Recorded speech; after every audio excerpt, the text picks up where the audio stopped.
Football stadiums that no longer exist. Part 3. BJK Inonu Stadium.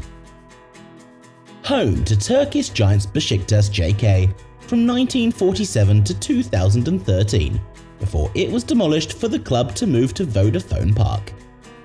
Construction started in 1939, but World War II halted operations, and the work continued in 1943. It officially opened on the 19th of May 1947 by then President of Turkey and Beşiktaş fan İsmet İnonu, under the name Dolmabahce Stadium. The first football match was played on the 27th of November 1947, as Beşiktaş took on AIK Stockholm in a 3-2 loss, with Süleyman Seba, Beşiktaş's longest presiding club chairman, grabbing the first ever goal scored at the stadium. The stadium was renamed Mithatpasa Stadium from 1952 for political reasons, and then later settled on Inonu Stadium in 1973. Initially it held 16,000, but expansion meant that it could hold 40,000, and eventually settled on an all-seater capacity of 32,145. Galatasaray also used the stadium throughout the years until the construction of Ali Sami Yen Stadium. The last game to be played at the stadium was a 3-0 win for Beşiktaş on the 11th of May 2013 in front of 40,000 fans, the record attendance for the stadium. It was a farewell that included riots pre-match, but it was atmospheric and emotional as fans spilled onto the pitch after the game to collect souvenirs like seats, parts of the grass, and taking anything they could. Demolition then took place in June 2013, with only the western gate and southern walls remaining. A new stadium, Vodafone Park, was built at the same location. Mames Stadium. Known as the Cathedral, it was home to Athletic Bilbao from 1913 to 2013, Spain's oldest stadium until its demolition. Officially opened on the 21st of August 1913 in a friendly with Racing Club de Iran, the stadium initially held 7,000 people, but over time the capacity grew to 40,000.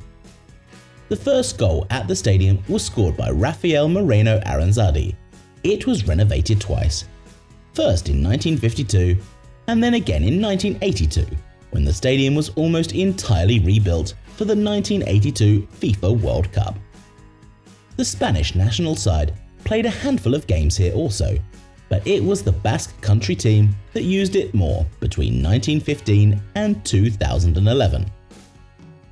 A farewell match was played on the 5th of June 2013 between Athletic Bilbao and Biscay 11, a team consisting of players born in the province based with other clubs.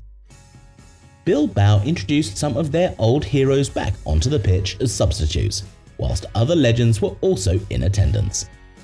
Demolition began the following days after the game to make way for the new San Mames that would stand adjacent to the old. Almost all of the stadium was demolished, while the iconic arch over the main stand would be preserved and moved to Bilbao's training ground. Nicos Guma Stadium. Named after Nicos Gumas, an old club president of AEK Athens, it was also known as Nea Philadelphia Stadium, or AEK Stadium.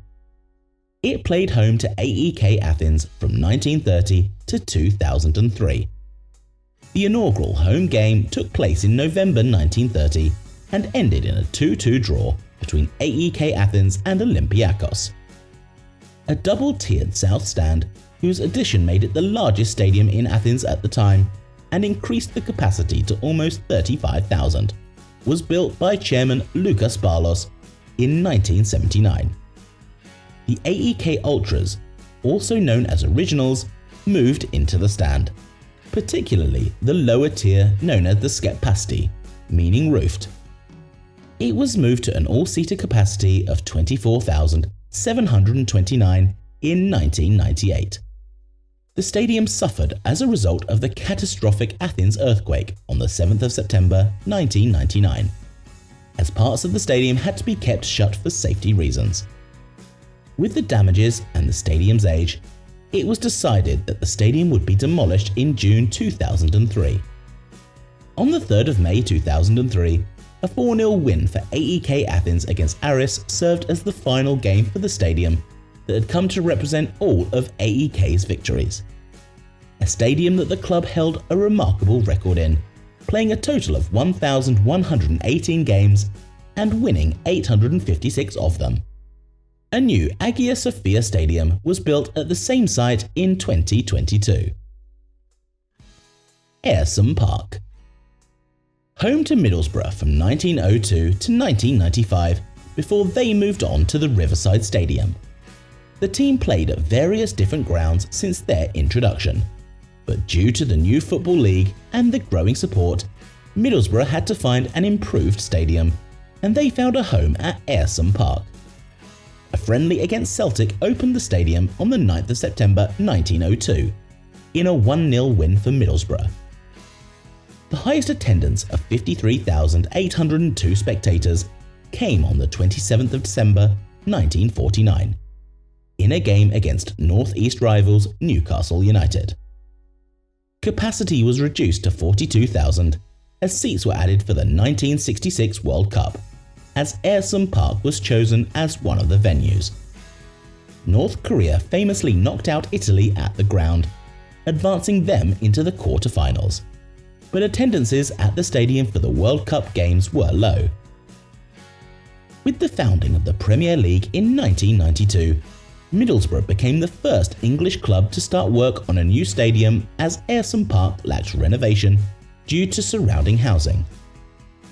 The last competitive match would be played on the 30th of April 1995, in a 2-1 win that sealed promotion for Middlesbrough's return to the Premier League, where they would move on to the Riverside Stadium. The stadium was finally demolished in 1997, making way for a housing estate, while several of the old walls remain, as well as football names of streets such as the Turnstile and the Midfield. The old gates of Ayresome Park were preserved and still stand in front of the Riverside Stadium. Meer Stadion. Former home to Dutch giants Ajax for over 60 years, from 1934 to 1996. The stadium held 29,500 people, which meant that Ajax played their European games at the Olympic Stadium, which could host 60,000 fans. A friendly match between Ajax and Stade Francais opened the stadium on the 9th of December 1934 in a 5-1 win for Ajax. Safety measures brought the stadium's attendance down to 19,000, and it was evident by the 1980s that Ajax's growth meant that Meer could no longer house the large number of fans that Ajax's games drew. It was an extremely emotional day on the 28th of April 1996, as Ajax played their final game at Meer, a 5-1 win against Willem II, thanks to a hat-trick from Fernindi George and an overhead kick from Jari Litmanen that secured the Dutch title for Ajax.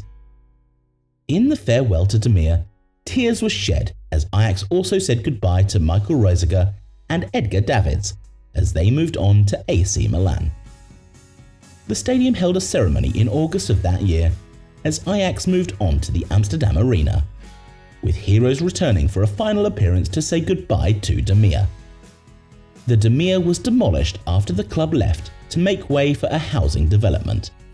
The area is commemorated, however, by naming the new streets after famous football stadiums from around the world. This video is sponsored by 3 Retro. 3 Retro is an online retro shirts and vintage football clothing store. Use the link in the description and get your retro football shirts. Estadio dos Eucaliptos. Formerly named the Estadio Ildo Mangheti, most commonly known as the Estadio dos Eucaliptos due to the Eucalyptus Ranch, the site of where the stadium was built, was a football stadium in the city of Porto Alegre, Brazil. Built in 1931, it was owned by Sport Club Internacional up until the closing in 1969. With a seating capacity of 10,000, the inaugural match however had an attendance of 22,000 on the 15th of May 1931, as Internacional defeated Grêmio 3-0. The Brazilian Sports Confederation reconstructed the stadium, replacing the wooden pavilion with concrete for the 1950 World Cup, in which the stadium held 2 matches, with Mexico playing Yugoslavia and Switzerland. The last match in March 1969 saw Internacional beat Brazil's oldest team, Rio Grande, 4-1 as the club moved on to Estadio Beira Rio. One of the greats of Internacional, Osmar Fortes Barcelos, entered the game in the dying minutes at the age of 48. At the referee's whistle, he tore off one of the nets and kept it as a souvenir. Until 2012, the stadium was still in use for rent with synthetic pitches available until demolition began on the 11th of March 2012 to make way for residential areas. The Dell. Home to Southampton for over 100 years, from 1898 until 2001, before their move to St Mames Stadium. The first match at the stadium saw Southampton defeat Brighton United 4-1 on the 3rd of September 1898, with the first ever goal scored coming from Walter Kay. Initially, the Dell had 2 covered stands for seating and 2 natural banks for standing spectators, holding an approximately 24,500 fans. Major development took place in 1928 when legendary architect Archibald Leitch, the man who helped design many of the iconic stadiums that stand today in Britain, designed the new West Stand. A fire destroyed the East Stand, which was replaced to mirror the West Stand, with the capacity now reaching 30,000. World War II saw German bombs fall on the stadium during the Southampton Blitz, which created an 18-foot crater inside the stadium on the 30th of November 1940. It was restored and reopened in October 1941. The stadium became the first in England to install permanent floodlighting in 1950, with the first game played under the lights, a friendly against Bournemouth and Boscombe Athletic, on the 31st of October 1950. The record attendance came on the 8th of October 1969, when 31,044 people packed the Dell as Southampton lost 3-0 to Manchester United. In the wake of the Hillsborough disaster on 15th of April 1989, all clubs in the English top 2 divisions would need to have an all-seater stadium. This would bring the attendance at the Dell down to 15,000, the smallest in the top level of English football. By the mid-1990s, the club was looking for a new and bigger home. It was confirmed at the end of the 1998-99 season that Southampton would be moving on, with the new St Mames Stadium set to be ready for the 2001-02 season. The last competitive goal was a fitting one, scored on the 19th of May 2001 by club legend Matt Le Tissier, who spent his entire professional career at Southampton. Fans said goodbye to the Dell on the 26th of May 2001, taking seats home as souvenirs, as well as parts of the pitch. The stadium was demolished on the 13th of July 2001 and replaced by a housing estate with apartments named after famous Southampton players. Parc de France. Parc de France has gone through various changes throughout its course, with the second stadium being between 1932 and 1972. It was a large reconstruction of the previous Parc de France that gave the stadium 45,000 seats for fans. Capacity was then cut for comfort down to 38,000, and the opening of the new stadium saw a round of 16 game between Switzerland and Germany in the 1938 FIFA World Cup. A 1-1 draw meant that they came back for a replay, where Switzerland would knock out Germany 4-2. Hungary would then defeat Sweden 5-1 in the semi-finals here also. It was a stadium that not only held football, but one for all sports. It held the Tour de France due to its cycling track of 454 metres, as well as the 1954 Rugby League World Cup, which saw Great Britain beat France. It hosted the inaugural final of the first ever European Cup in 1956 between Real Madrid and Stade de Reims, in a win for the Spanish Giants. The first ever European Nations Cup final was also held in 1960, where the Soviet Union defeated Yugoslavia. The stadium then took on a completely new design with the Parc de France that we see today. Estadi de Sarria. The stadium was home to RCD Espanyol from 1923 to 1997, before they moved on to Estadi Olympic Louis Companies. It opened on the 18th of February 1923 in a game between Espanyol and UE Somme. The capacity was to be 40,000, but ended up being 10,000 due to the club's finances and bankruptcy of the construction company. New stands were installed to increase capacity in the 1950s, and the stadium reached maximum capacity of 44,000 in the 1970s with a new grandstand built. The stadium was chosen to take part in the 1982 World Cup, hosting the 3 group games of Group C that had Italy, Argentina and Brazil. The game between Italy and Brazil is widely regarded as a World Cup great, a 3-2 thriller won by the Italians, who eventually went on to win the World Cup in that year. Debt saw the club forced to sell the stadium to real estate developers, and Espanyol would move on to the vacant Olympic Stadium.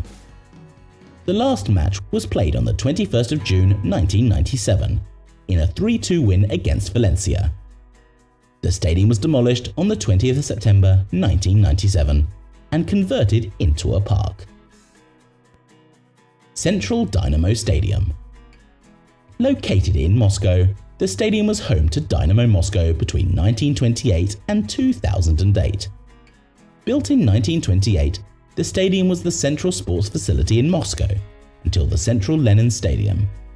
It was one of the venues to host the football tournament of the 1980 Summer Olympics. Legendary Russian goalkeeper Lev Yashin's monument stood at the stadium's north entrance.